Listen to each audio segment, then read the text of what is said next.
There'll be blue birds over the white cliffs of Dover.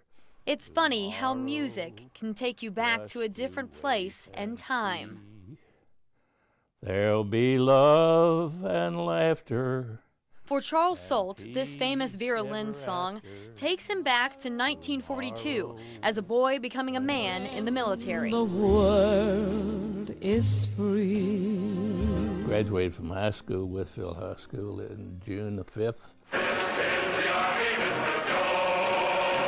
Left for the service the following week, the 12th of June, and headed on a trainload of recruits from Whitfield going to Camp Lee, Virginia. As the needs of the war changed, his role changed as well, taking him through multiple basic training camps and leading him to serve as a medical technician.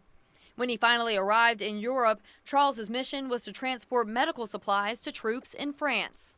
We traveled all that day, all night, and all the next night before we stopped. And we stopped in an apple orchard. They said park one truck vehicle under each tree, and we could hear bombs going off in the distance.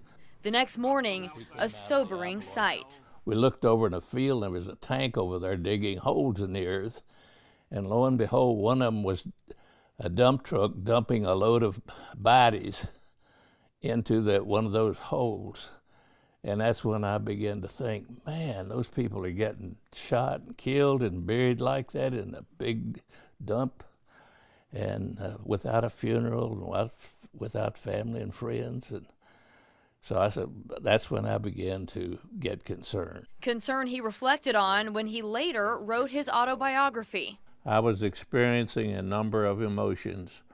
Was it time for me to die? Was I ready to die? And I talked with God, saying, God, if this is the time and the way for me to go, I am ready. As it turned out, it was far from time for Charles to go. The war was entering a pivotal point. South of Bonn, north of Koblenz, lies the little town of Remagen. Charles and his team left to set up their aid station at the Remagen Bridge. It was the last standing bridge over the Rhine River in Germany, making it of huge strategic importance. And they told us to be alert. They had gotten the message that the Germans were going to send their paratroopers to the Rhine to keep the Americans from crossing. So we had that concern. And then at the same time, all these anti-aircraft guns were set up so that when a plane came in the area, all of them started shooting and putting up a pattern. And they said, when you hear that, get out of the house, because they may shoot down a plane and it would come into your house. With bombs buzzing overhead, tensions ran high, but humor brought relief. Somebody had told us, well, don't mind those that you hear, because if you get one, you won't hear it. And that was encouraging. Charles's unit stayed at Remagen as the bridge, weakened from the barrages and heavy vehicles, collapsed. Yes, the bridge was lost, but other bridges had already been erected. A pontoon bridge was constructed in its place, keeping the important transportation line open. And then we took off in convoy again across the pontoon bridge and into central Germany and came to the Buchenwald concentration camp. Charles took part in capturing the camp and liberating the prisoners. What a horrible scene that was. The men were just dressed in gowns, put in shelves, wooden shelves, no heat, and their teeth were rotten, their eyes were sunken in, and they were just skin and bones. It was horrible. I just couldn't imagine anyone being that inhumane to humans. The war was moving in the Allies' favor. After the tanks came the infantry.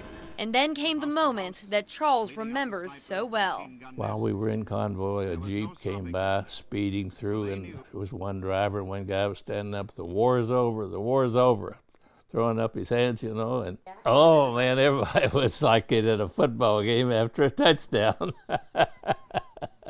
It was another year before Charles could return home. When they pulled into port, he was honorably discharged, his service in the military complete. Since the war, Charles has led a full life. He married 3 times, losing his first 2 wives to breast cancer. When I grow too old to dream, I'll have you to remember. He met his 3rd wife square dancing. Their bustling home includes a new kitten they named Sparky. His children, grandchildren, all grown up and off on their own adventures. Charles retired 20 years ago from IBM, but stays busy sharing his stories with young people and singing the songs that bring back so many memories. When I grow too old to dream, that kiss will live in my heart.